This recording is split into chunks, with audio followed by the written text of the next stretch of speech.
You can see my PowerPoint, right? Yep. Looks good.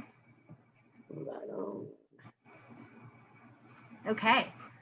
So hello, everybody, and welcome to another great Work It Wednesday. My name is Paula Houghton. I'm the Director of Special Projects at we're the organization that's responsible for the Beyond School Hours National Education Conference. And these Work It Wednesdays are our way of bringing you a little bit of Beyond School Hours at home all summer long. You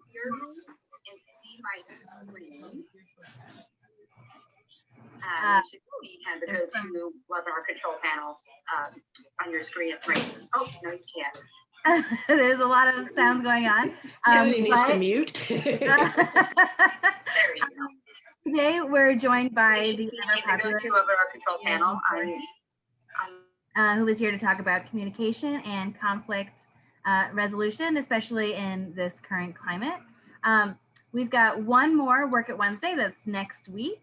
And Bill Albert and Jason Lindsay are going to show off some fun STEM activities that you can do with students in either a hybrid or a fully remote environment. They also have a giveaway for a Lego STEM kit that'll be announced at the end of that webinar.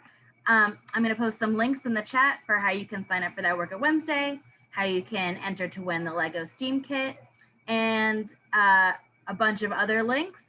Don't worry though, just because that's our last Work It Wednesday doesn't mean that we're done.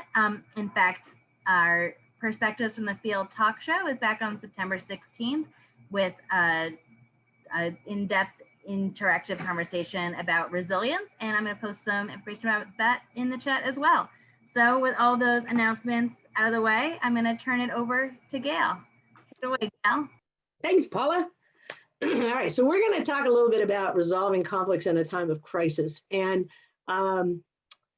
I want to start with, if you don't know who I am, my name is Dr. Gail Gorky, and I feed adults so they don't eat children. I said that one time to a German lady that was at a restaurant, and she asked me if I worked with cannibals.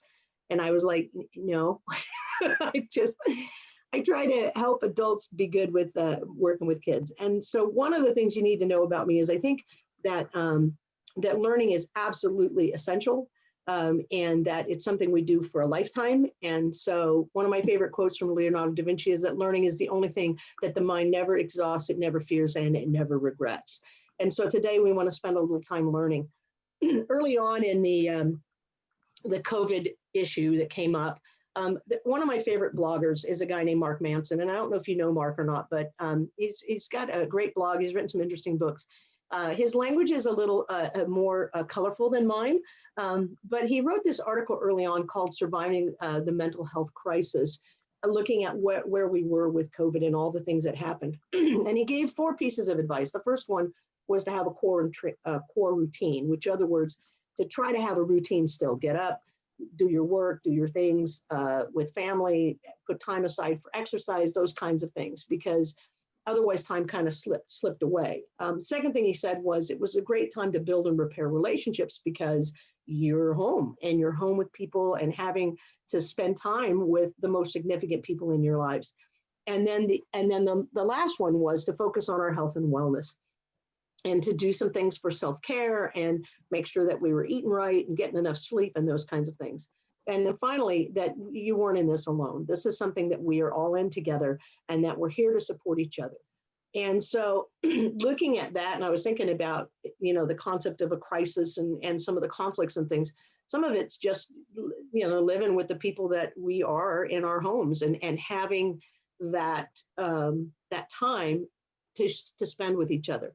So today I want to talk to you a little bit about communication and conflict resolution, because inevitably when you put more than one human in a place, there's going to be some kind of a bumping and rubbing, and kind of like how we take the coal and turn it into a diamond. You got to put it in a low pressure and you got to shine it up. And I think that's what conflict does for us. But I want to kind of let you check where you are right now in your conflict and the things that are happening in your life, the way you're dealing with the crisis and things. And there's a couple things I want to encourage. One, you have to kind of embrace the ambiguous, because we have things happening now that we actually have no understanding of and no answers for yet. We're in the process of trying to figure things out. And so things are a little, fuzzy. And the second thing is we're going to do a poll everywhere, and I want to make sure that it works. So we're going to have some fun with that. But I want you to think about a one-word descriptor. When I say the word conflict resolution, what it is and how it works, I want you to think about that because you're going to put that word into a word cloud with us. I think right now, a lot of us are just trying to control chaos because, again, so many things are happening to us. And it's funny working with some of the teachers that I've been working with, Elizabeth, throughout this nation. A lot of them are just, there's so much being thrown at them. There's a steep learning curve. You've gone from in-person to everything's virtual. You're at home with your own kids trying to educate them. You're trying to learn all this new stuff and trying to still meet the needs of the communities that you serve. And so all of us have this steep learning curve that we're on. And all of us are feeling a lot like, well, I didn't know how to do that. And thank God there's YouTube. So we're going to take a poll. And so if you're not familiar with Poll Everywhere, you can go to the website at the top of this page and just put in Dr. Gail Gorky 665 and it'll go right to my poll. I'm going to exit this and I'm going to go to my Poll Everywhere. And so we're going to see, just put a one-word descriptor. You can either text to 22333 and you can join us from there, or you can,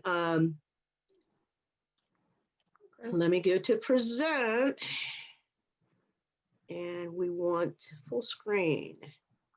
So you can go to the website or whatever, and as you put in your responses, they should begin to fill up my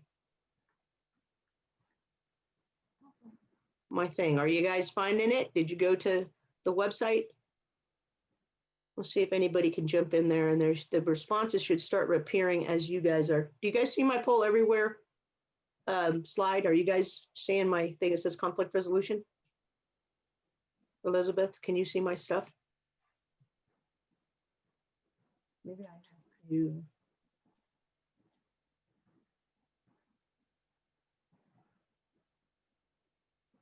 I think I lost Elizabeth. Paula, can you see my slide that says conflict resolution?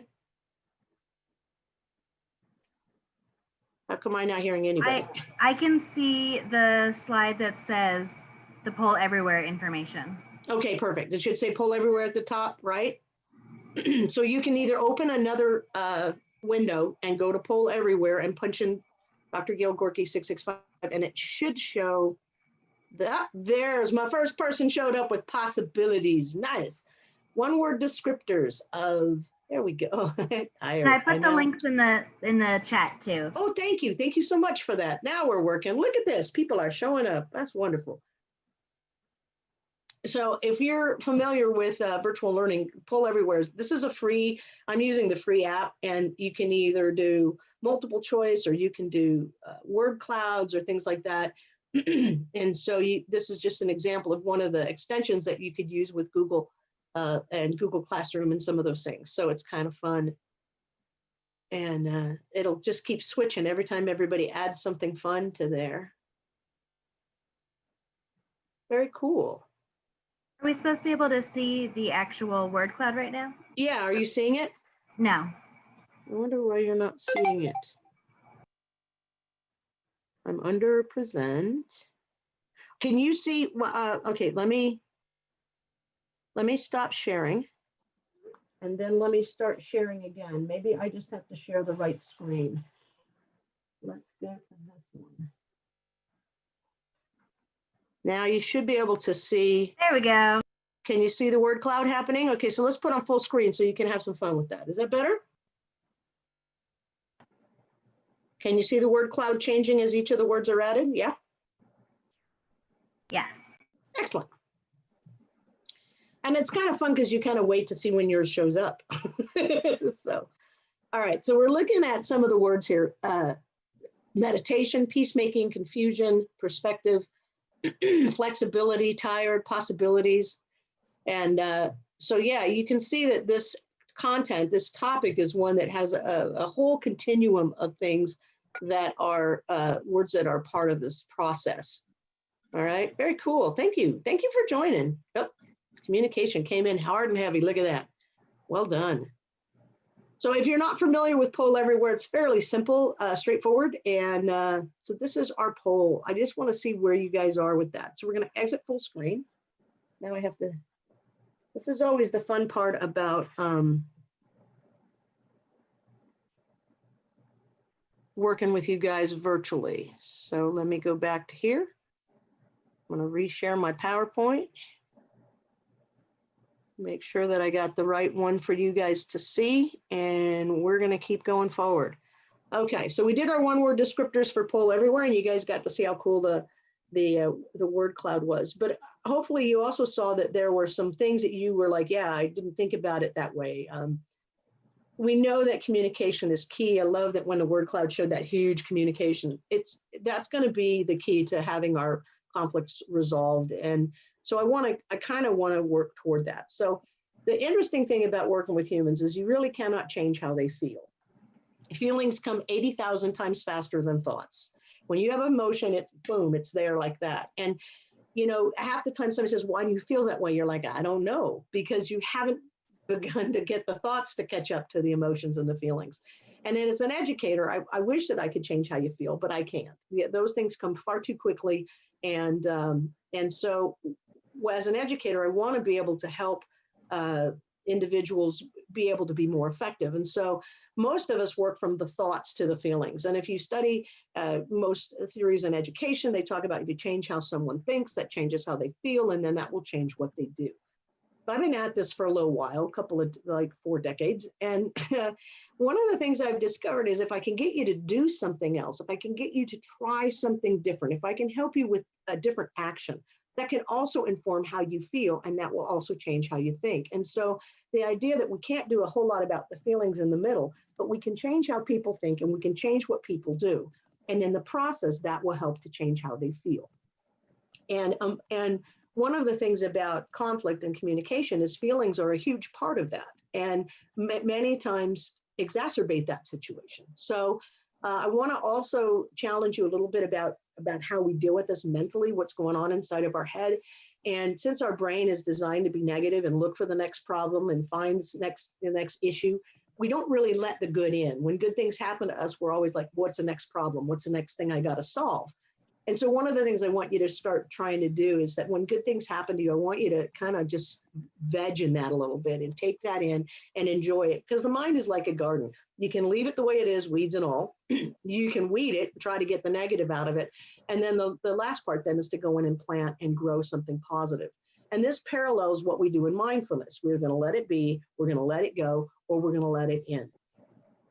A book I would recommend to you is called Hardwiring for Happiness. It's by a guy named Hansen. And it's a great book about how do we take this, this protective thing about our brain looking for the negative, and how do we become more positive in the way that we think. And great book. If you're interested, I can send you my book notes and the reference to that. So just let me know and I'll send you guys that. But I really want you guys to be thinking on a more positive note, because the key to conflict resolution is that you guys both walk away feeling like you've been heard and that the solution is one that both of you can benefit from, or the groups can benefit. So now I'm going to give you, 10 different quotes on conflict resolution, and I want you to kind of pick the one that resonates most with you. So we're going to go through the first 5, leave them up for a second, and then we'll go through the next 5 and see where we are. And I want you to kind of think about which ones really resonate with you and pick like your favorite for right now in your life. Okay, so here's the first one. The goal of resolving conflict in a relationship is not victory or defeat. It's reaching understanding and letting go of our need to be right. The second one is conflict resolution is first mindset and then a skill set. You can't resolve anything unless you are willing to treat someone else's words as important as your own. Do not kid yourself. A conflict is never about the surface issue. It's always about one's unsaid, untreated, and unhealed words. Last one, peace is not the absence of conflict, but the ability to cope with it. So these are the first 5. I can't see the bottom of that quote, so I don't know what, I may have misquoted. Here's the next 5. Your worst battle is between what you know and what you feel. John F. Kennedy said the Chinese use two brush strokes to write the word crisis. One brush stroke stands for danger, the other for opportunity. And in a crisis, beware of the danger, but recognize the opportunity. Einstein said, we can't solve problems by using the same kind of thinking we used when we created them.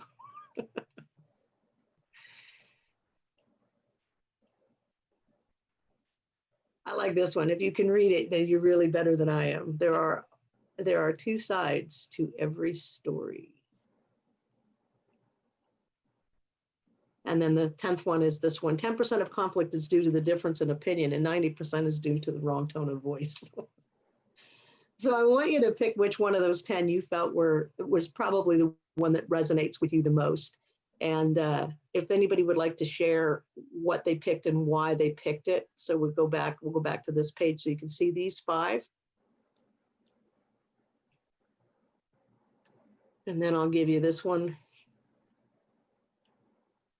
here. And if there's anyone that would like to unmute and share with us, which one did you pick and why did you pick it? Hi, my name is Teresa. Hello, Teresa.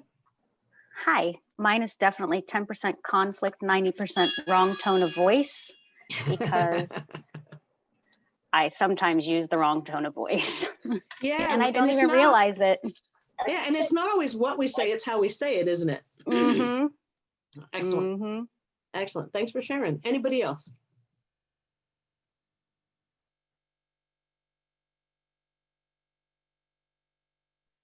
Carla White, run after. You got your hand in the air, girlfriend. Can you unmute and talk to us? Unmute. Mine was the same one of 10% conflict or of that. When I think about kids doing everything in the virtual world right now and remote, the things that kids type and even adults type, the tone is so different and it gets misconstrued so easily in this remote kind of world where we don't have face-to-face contact and it is all with our fingers and a keyboard. Yeah, and we can say things and not even realize the weight of what we've said. You bet. Yep. Okay, I have one. Mine is the one on the preceding slide that said we won't resolve anything unless we're willing to treat someone else's words as important as our own. Because conflict resolution is all about give and take and listen and be heard. And I think especially in our world right now, we're more interested in being heard than we are listening to another perspective. Yeah, and it's so sad to watch sometimes some of the conflict we're seeing on right now is that everybody's shouting at each other, everybody's yelling and nobody's listening. And Nobody's listening. yeah, and it's hard, it's really hard to resolve those issues if nobody's going to listen. Yeah, Yep. Yeah, well said. Thank you very much. Anybody else? Sure, mine was the one with the 2-side stories. There's always a story to tell. There you go. And that's such a true saying because you never know anyone's story until you really listen to them. Yeah. You know, and later on, you'll see this quote come up, and that is that no matter how thin you slice it, there's always going to be 2 sides to every story. And, you know, you can slice that center so thin it's transparent so that I could see through it, actually see your side of it, but I'm still always going to have my side and you're going to have your side, and we're going to have to find some way to meet in the middle. And you're right. Yeah. I like that. Yep. Excellent. Okay, so I'm gonna go ahead and move on a little bit. By the way, you do get a PDF of this PowerPoint, so you will have all of the stuff that I've shared with you, as well as there's about 3 handouts that I've sent, so that if you have some other areas you want to go. I did not send you the 10 lessons in conflict resolution because I wasn't sure who my audience was, but I'm going to add that to this because it's got some great stuff that I think you guys can modify and use with your different age groups and use virtually. So let's see how that works. There's 3 things we want to do with conversations that are in the midst of conflict. And those are 3 things are going to be to repair, to resolve, or to replace. And you kind of have to understand what is it in the process we're trying to do. We're trying to fix something that's broken. Are we trying to come to a place where we can compromise and find a solution for both of us? Or are we trying to take what we've done in the past, which is not working any longer, pull it out and put in something else? And so are we repairing, resolving, or replacing? In effective conversations, communication, 7% is the words we use, 7%. That means 93% of communication has nothing to do with the words we use, okay? It's 38% is tone. And it's one of those things that falls back to that quote where like, where is your issue? Well, it's not what you said, it's how you said it. 55% is body language. And I want to call back to that, the comment somebody made about not being able to be in each other's presence and just seeing the words. And imagine, how many of you guys are walking through the grocery store and you're like, I'm smiling because you can't see my face when I'm wearing a mask. They found in treating individuals with COVID, they found this when they did the Ebola thing, was that when people are wearing PPE, your patients are frightened because they don't see the human person that's behind all of that stuff. And so this woman started this project of putting the picture of the individual that's been laminated so they can clean it and they can wear it on the outside of the PPE so you can actually see what my face looks like compared to what that is. And body language is so important. Let me give you an example of this. If I say to you, I love you, you're some of the nicest people I know and I wish everyone was like you. You're like, what did she say? The words, 7%, but my tone, my body language, my facial expressions said so much more. I said, I love you. You're some of the nicest people I know, and I wish everyone was like you. But you didn't hear that because you couldn't get past my tone and the facial expression. And you're looking at me and saying, that's what you said, but that isn't what you meant.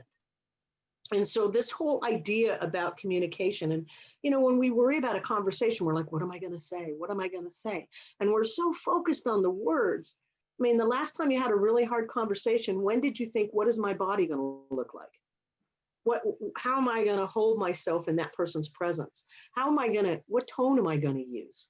We don't think about that when we think about having hard conversations. And so my challenge to you today, think about what your tone is going to sound like and take a look at what your body looks like before you concern yourself with the words, because so much of what we communicate is going to happen in those ways. And no matter how thin you slice it, there's always two sides. And the last quote that I really think is important for us to recognize is that the meaning of communication is in the response we get. That means if you're not getting the response you want, you need to say it differently. So many times we're like, well, they didn't get it. I said what they just didn't understand. Well, then you're going to have to try to say it differently because the meaning is in the response. So those are a couple clues that I want to give you. There's a lot of kinds of reasons for conflict. There's the person-to-person conflict. There's a person with an idea. We have a lot of those going on right now in our country, racism and abortion and slavery and just ideas that cause, the minute you mention the word, it just, there's going to be this friction that happens. We fight with nature all the time. Recently, look at Louisiana with Laura and Marco hitting them in a double punch. And, we can't go out of our homes the way we were going out. We can't engage with our friends and family. We can't go to school right now because of something that's happening in the natural world of what it is we live in because of the virus. And then we also conflict with ourselves. Should I or shouldn't I? Is this something I need to do? Or is, and so there's a lot of reasons for conflict in our lives and a lot of different types of conflict. And they can be caused by rumors and arguments, misunderstandings, just being tired, and any other number of things.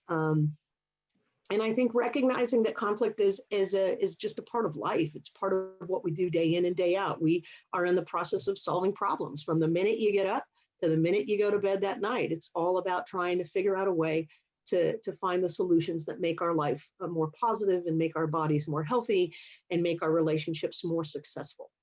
It can be positive, it can be negative, and then it could just not have one thing one way or the other. So conflict has this very unique way of affecting us. There's a lot of ways to resolve it. You can pretend it doesn't exist and go down the river of denial. You can confront, and confrontation is not always, sometimes we're ready to confront, but they're not ready to listen. And a lot of times all confrontation does is just exacerbate the situation. And then the final one is the idea that we want to solve the problem. We want to find a solution and make sure that we can get through this together. You can take 6 steps to resolve your conflict, clarify the disagreement, establish the goal, discuss, et cetera, et cetera. You can take 6, or you can take 4. And when I teach to kids, I try to keep things simple. So what's the problem? What are your choices? Pick one, and did it work? And if it didn't, then go back to the first one and then pick another one and see if it works. And that's life. What's wrong? How do we fix it? Try one. Did it work? And if it did, we'll use it again the next time. So I want to put you in a conflict. I want you to think about a survival scenario. I'm going to read the survival scenario to you. And then I want you to think about what you're going to need to survive. Okay. So I'm going to spend a minute letting you look at the list of things, and then we're going to consider the priority, which ones are the ones we're going to take, and then which ones we put them in an order. So pick the most important and put them in order, and a rationale, a reason behind why you pick those things. Okay. So I'm going to, I have to stop sharing this guy, and let me exit out of that. Let me go over here. I have to try to remember which buttons to push. And I'm going to open up this guy.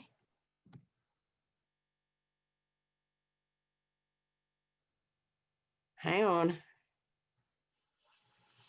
I have to find my scenario. Oh, it's here. It's in the PDF. Okay, so then now I want to share. I want to share my PDF. And I'm going to read the scenario to you, and then I'm going to show you the list, okay? So let's go to, and you do have this in your, I gave this to you, so you can do this with your groups, okay? So you and your companion have just survived a plane crash. Both the pilot and co-pilot did not make it through the crash, and it's mid-January. You're in northern Canada, and the temperature is 25 degrees below zero. There's snow on the ground. The countryside is wooded with several creeks crisscrossing the area. And the nearest town's at least 20 miles away, and you're all dressed up in city clothes that were appropriate for the business meeting you were going to attend. Your group of survivors has managed to salvage the following items, okay? And then here's the list of items. Now I'm going to go. So these are your items. You have a ball of steel wool, you have a small axe, you have a 45 caliber pistol, you have a can of Crisco, you have newspapers, a cigarette lighter, but it doesn't have any fluid. You have an extra shirt and pair of pants for each survivor. You have a 20 by 20 piece of heavy duty canvas.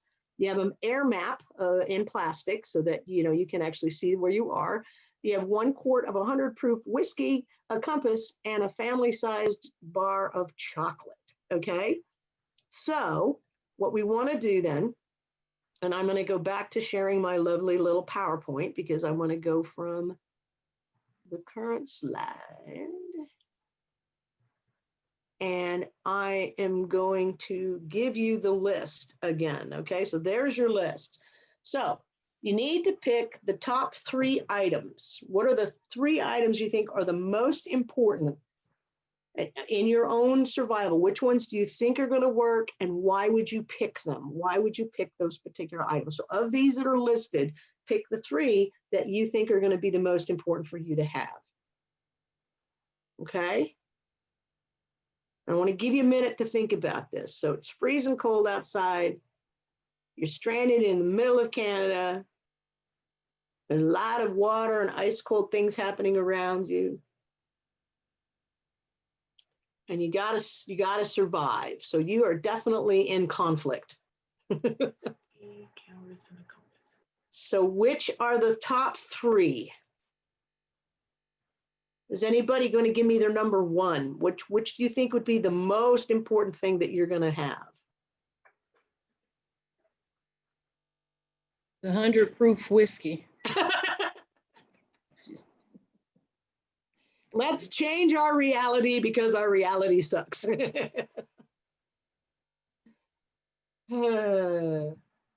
Oh, someone's actually, hey, that was cool. Who's able to write on there? Somebody put number 1 on. Did you do that, Dana or Paula? No, I didn't do it. Somebody wrote on that. Look at that, by the small axe. Somebody needs a weapon. So there we go. Oh, we've got a message in the chat too. All right. That's impressive. A couple messages in the chat. All right. What Canvas and extra clothes. Yeah. Later, Yeah. whiskey and small axe. Actually, everybody's saying whiskey. Whiskey, canvas, and compass. Okay, so can I ask you guys a question? What about the cigarette lighter? Oh, we just got 1 canvas, axe, and cigarette lighter.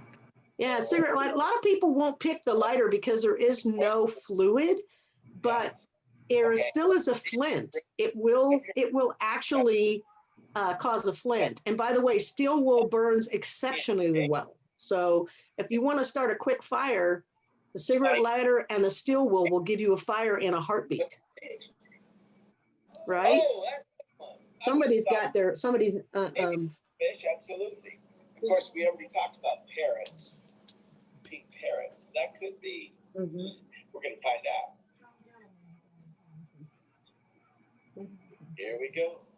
All right, so would anybody want to unmute and talk about why you picked what you picked? Because I know you've been throwing it into the chat. I love what you guys marked on my thing. I want to know how to do that. How do you mark on my thing? That was awesome. We got another one, whiskey, axe, and extra clothes. Yeah, I think the whiskey. On Go the ahead. screen share, you annotate and it gives you options to stamp or text or to write in there. God, that is so cool. I'm gonna have to learn how to do that. Now you all got me trying to learn something else. All right. So let's look at why we chose what we chose. A lot of you guys gave me your list. Like, now give me your rationale behind that. What, you know, obviously we want to stay warm because we're in a place that's cold. And it's interesting that a lot of you guys were picking those things. That extra clothes is usually one we get quite a bit. Things that we can burn. And by the way, Crisco is really a good thing for insulation, and it burns. And I mean, there's all kinds of things Crisco can do as well. By the way, alcohol is a depressant and it doesn't keep you warm. It will alter your reality, but it mostly it's gonna make you colder. Knock you out. Yeah, it's you too. And you know, when we think about dealing with stress, that's part of our dilemma, is that we do want to do that. So this is kind of a fun thing. By the way, the scenario that I sent you does give a descriptor about, there's a guy that's like a survival expert, and he kind of talks about each of the items and why they would be important. But to have this conversation, what would you pick and why would you pick it? And, you know, how would that work? And where, you know, people have knowledge about things that other people don't. Some people have more of a science knowledge, some have more of a language knowledge, and some have more of a, you know, just dealing with person and interpersonal skills and things like that. And so the cool part about something like this is, why did you pick it, and what would you, you know, how would you use it and why it's important? So very cool. So Thank you to, sorry, go ahead. Oh, we've got a couple in the chat. Someone who picked whiskey said that alcohol is flammable. It is. And so good for starting a fire. Tyler points out it burns quick and is done. But if you've got something like, you know, that you're trying to set on fire. Right. Someone else said the canvas is for shelter, the axe for wood, and the lighter flint for fire starting. There you go. The canvas is one of the biggies. Yep, because you can use it for a lot of things. Someone else said that they thought about how the Walking Dead survived in making their. You know what? If the information is good, I'm not so sure it matters where you get it. Excellent. Thank you for participating. That was kind of fun. All right. So I'm going to go ahead and move on then, if it's all right with you guys. And thank you for doing that with me. One of the things you can do then, you can talk about what items did you choose and what made them valuable and why did you do that, and were there any conflicts, especially if you do this in a group setting where they actually have to work with each other, you know, where their conflicts came, because a lot of them are going to say, well, I want this, no, I want that. And so it's kind of a nice way to put your participants in a conflict that isn't necessarily one that they're facing right now in their own lives, but the process of solving this and the way that they, you know, defend their positions and the way that they choose what they choose can be a whole other way than to take those skills and translate them into an actual scenario that's happening in their lives today. So yeah, being able to solve our conflicts is really valuable. So there's basically 5 methods to solving a conflict. You can collaborate, you can compromise, you can accommodate, you can control a situation, and then you could simply just, you know, pretend that it doesn't exist and avoid it by, you know, skirting around it, or sometimes avoiding is that when you see it happening, you're like, okay, we're just going to put this aside. We're going to move over here and maybe we'll come back and revisit it. So there's 5 basic things. if you look at those things, then these 5 in this chart show you where you're at. Win-wins, lose-wins, lose-lose.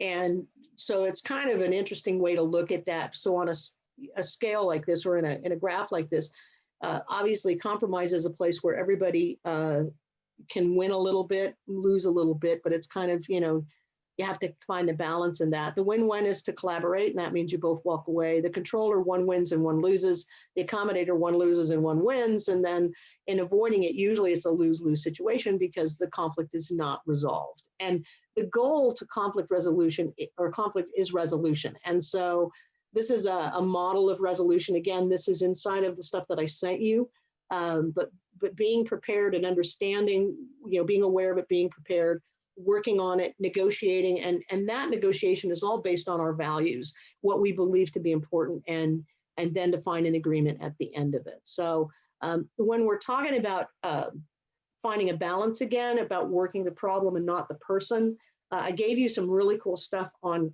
communication, and you can tell where somebody is in this grid of, are they trying to get it right? Are they trying to get it done?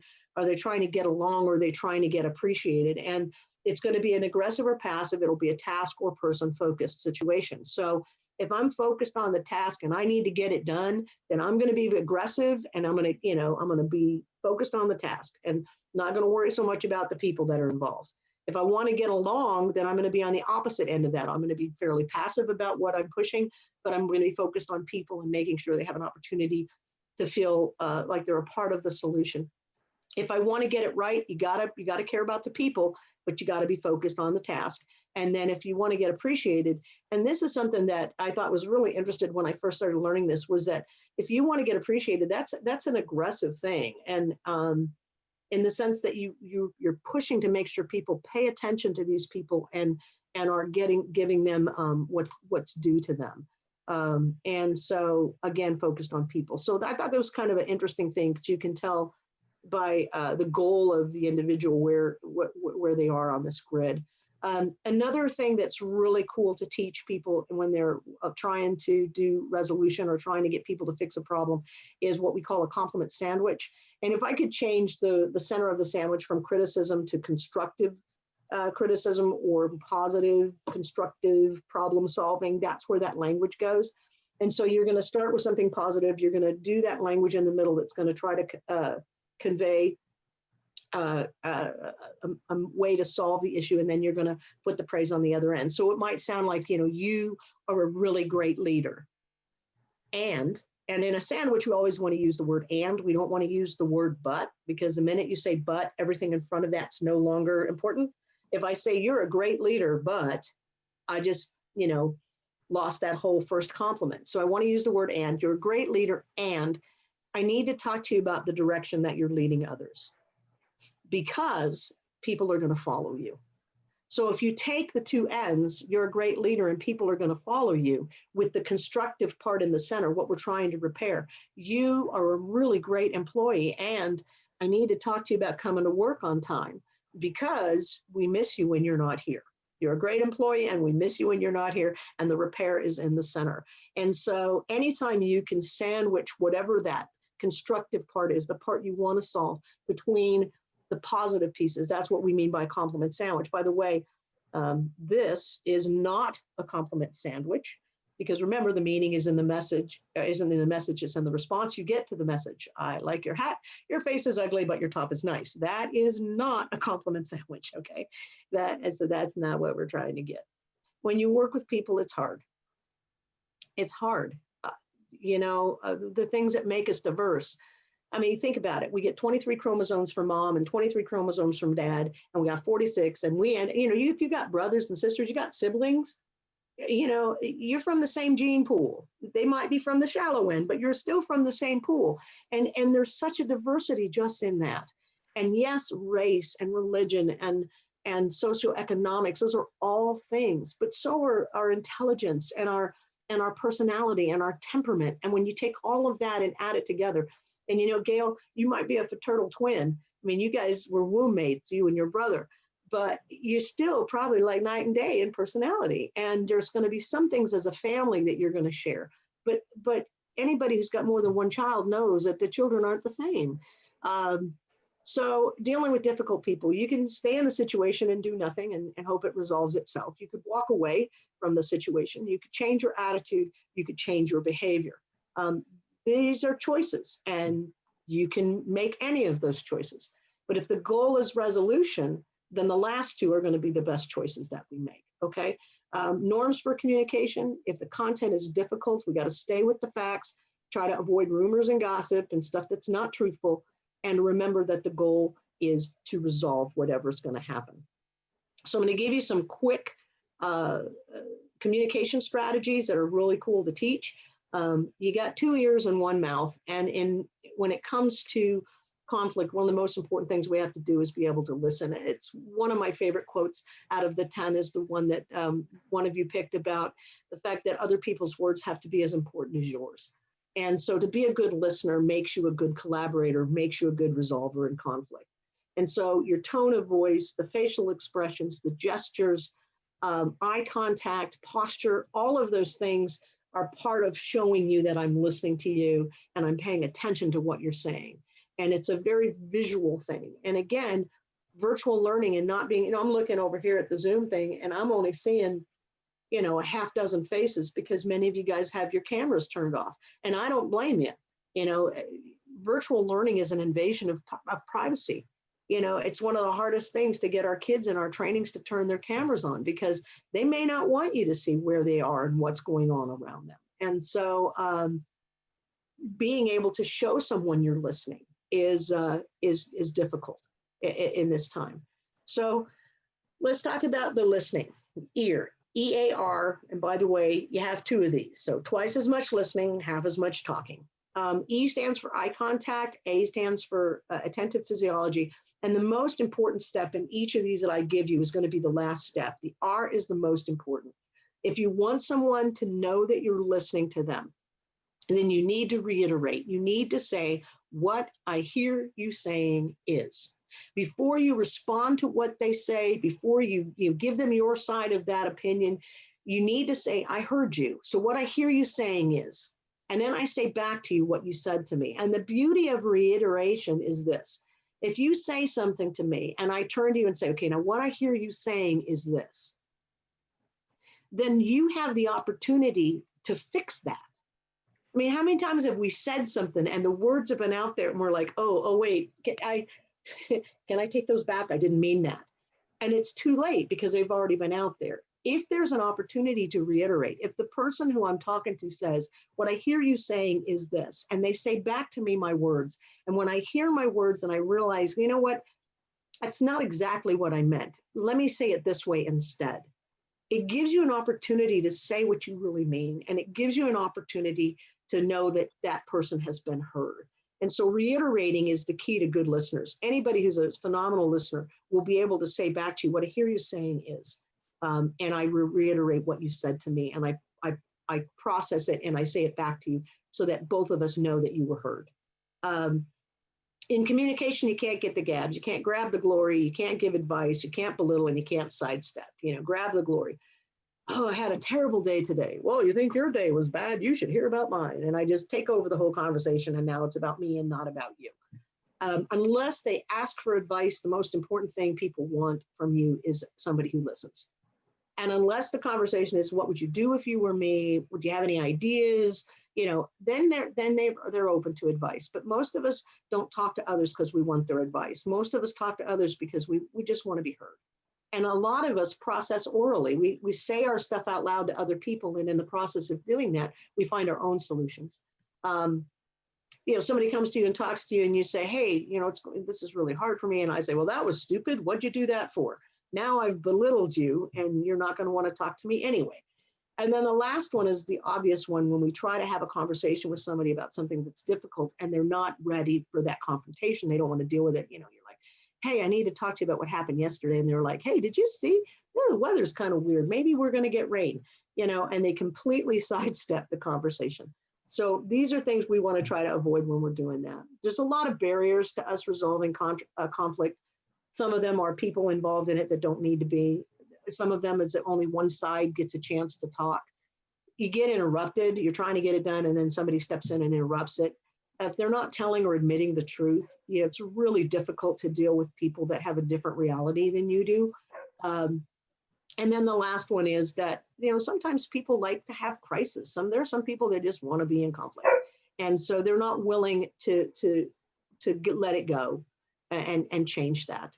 So I'm going to give you 2 more quick strategies that you can employ. I taught my staff and my kids how to do this because we have opportunities to have difficult conversations, and you need to know we're going to have a conversation that's hard. So we always use the strategy of open the front door, or OTFD. And I would tell you, hey, can I open the front door with you? And that was my way of saying, hey, listen, I'm going to talk about something that's hard, something that's difficult. And so we need to go through this process. And so the O stands for open, or what did you see, the observation. And you're going to notice all of the statements I make in this process are I statements. I thought, I felt, I see, I think, okay? And that's what we want to have, because if I make an I statement, I'm not going to threaten you with that content. So open the front door. What did I see? The T stands for thoughts. What did I think? The F for feelings. How did I feel? And the D, again, the last step is so important. I'm going to tell you what I need you to do for me. So many times we go through the first step, but we never tell people how to fix it. And we have these conversations with people, and I'm upset that you're upset. And I'm thinking, yeah, what can I do to help? And you're like, well, you should know. No, sometimes I don't. Sometimes I need some help from you so you can help me fix it. So this conversation would sound like this. Mom comes home and she says, I noticed, that you did not take out the trash, as she talks to her son. And she says, and I thought to myself, I told you 3 times to take out the trash. And how that makes me feel is disrespected and frustrated with you. And what I'd like you to do right now is take out the trash. So that's an OTFD. What did I see? What did I think? How did I feel? What do I need to have for resolution? I came home, I noticed you didn't take out the trash. I thought I told you 3 times. I'm frustrated and feeling a little disrespected, and you need to take out the trash, okay? Now, the proper response to an OTFD is an AAMR. This is a proper apology. Most of us do not give proper apologies. I'm sorry. I said I was sorry. No, you're not. So one of the things I do is I teach how to make a proper apology. So it's a 4-step process. It's A, all about my relationships. AAMR. I'm going to acknowledge what was done. I'm going to say an apology like I mean it. I'm going to make amends. And then again, the last step is the most important. I'm going to recommit to that relationship. So here's what the proper apology sounds like. Mom says, came home, noticed the trash. I thought to myself, I told you 3 times. I'm frustrated. I need you to take out the trash. And so what if her son says, you know what, Mom, you're right. I did not take out the trash, and you did tell me. And I'm sorry that I didn't take it out. I'm going to take it out right now because I love and respect you, and this relationship matters to me. Now you're like, yeah, that kid is, no kid's ever going to. If they learn how to give an apology, they're going to say that. They're going to say it this way. And here's what I'd love for you to do. I would love for you in the next 24 hours, when you make a mistake, and you will, when you have a conflict, and you will, because you're human and you're hanging out with humans. When you make a mistake in the next 24 hours, I want you to practice this strategy. I want you to apologize like this. I want you to acknowledge. I want you to apologize like you mean it. Do something to fix that situation and recommit to that relationship. When you get to that last page and you say, this relationship matters to me, and I'm sorry if I hurt you, because I don't want to cause a conflict here. I want us to be okay. That's going to make their jaw drop. Okay. And I'm going to tell you, a proper apology does huge volumes in getting you in a direction of being able to repair what's broken. So OTFD, AAMR, all of this is in the notes that I sent you. The last part I want to give you is I want to talk to you a little bit about perspective and about how do we change that perspective. So I want you to evaluate, where do you get your perspectives? How do you decide what is right and wrong for you? Where is your moral code resting? You know, how did you come to this opinion? 2, I want you to consider where those sources are. Was it something you yourself has considered, or is this something you do because everybody, it's always just been like that, or that's what I was told, or this is how, you know, where does it come from? Why do you believe what you believe? Where do you ground these perspectives. And then the third part of that is what would happen if you changed it? Currently, we are desperate to be able to see each other's side and to find a place of resolution. Our country right now is suffering through some really, really difficult things. And more than anything, we need to be able to see it from somebody else's point of view.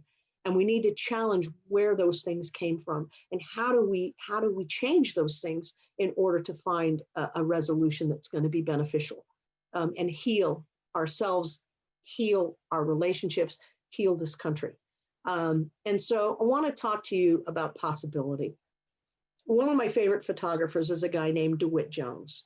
DeWitt Jones did a lot of photography for the National Geographic. On the slide right now, you actually see two photos. The bottom smaller photo is of the forest the first time he saw it. And that's not a bad picture, but the one that's larger was when he stepped into the forest, he changed the perspective of his lens and he rocked it back, and then he took the second picture, which in my mind is probably one of the cooler pictures of the two. All right. And what DeWitt Jones said about possibility is this, that we live in a world of possibilities. When we believe it, we will see it.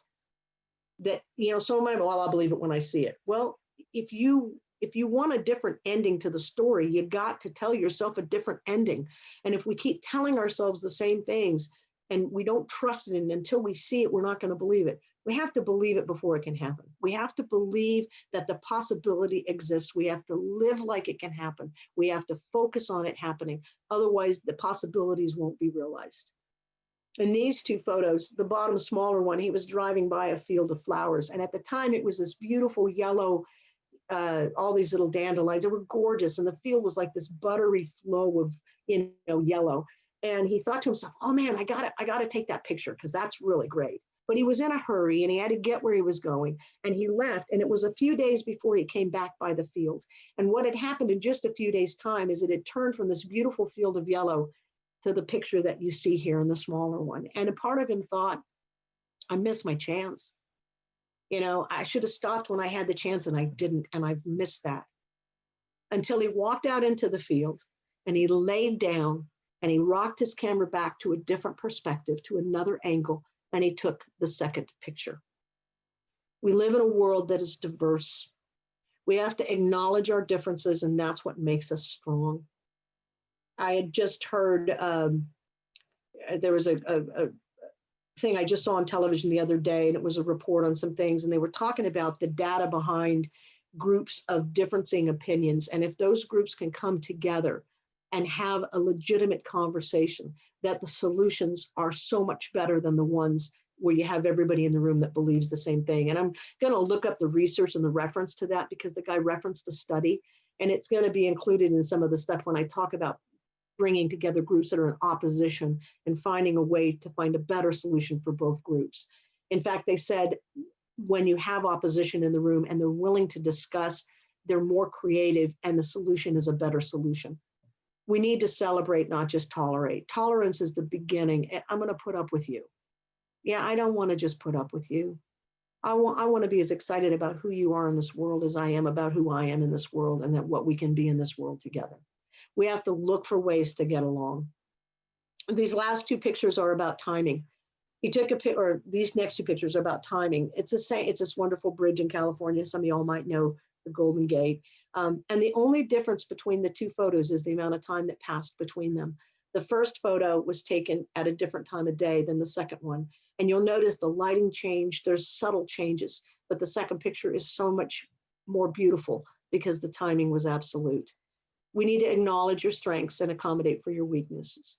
Those of us that are in front of others, we need to realize we're not just responsible for our own actions, but our influence, what we teach others to do. We need to acknowledge success as though it were our own, so that we don't have an ego and so that we can all work toward a better good. And the last one, joy comes in an instant. This little guy was, I don't know what that is, to, oh my God, that's so cool. And it happened just like that. We need to be resilient. We need to choose an attitude that's positive. We need to believe that you can find the solution, and that remembering that failure is not a bad thing. All failure does is just tell us not to do that the next time. It's a teacher. So 1 degree of change. That's it.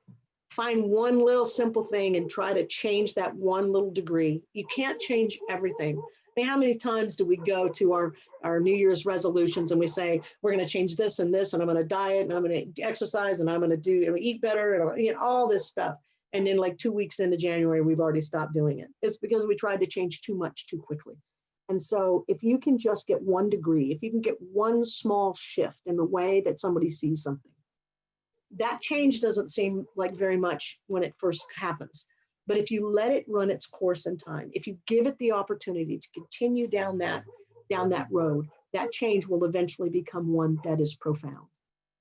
So 1 degree of change. That's my personal contact information. I would love for you to stay in touch with me. I'll try to send you all the goodies that I promised you. I always overload my resources because, you know, you have different needs and you're going to go something that resonates with you. But most importantly, you gave me your time today. You know, 24 hours a day is all we get. And once we spend it, it is gone forever. Who we choose to spend our time with, how we choose to spend our time, most significant choices we make every single day. You chose to give me your time today. Thank you so much for that gift. Thank you so much, Gail. That was awesome. We will be sending out all those resources that Gail mentioned in a little bit. You'll get the webinar recording and all of those resources, and also a link to fill out a survey if you need a certificate of attendance or certificate of completion. We have one more of these workshops. So next week, we've got a webinar on fun STEM activities you can do in a virtual or hybrid environment. And then the next week, we have a virtual talk show, which is interactive and the audience can ask questions, and it's about resilience. So I'm going to post all those links in the chat so you can register or find out more. And don't forget also to follow us on social media. I'll post those links in the chat as well. And thank you again for being here, and thank you, Gail.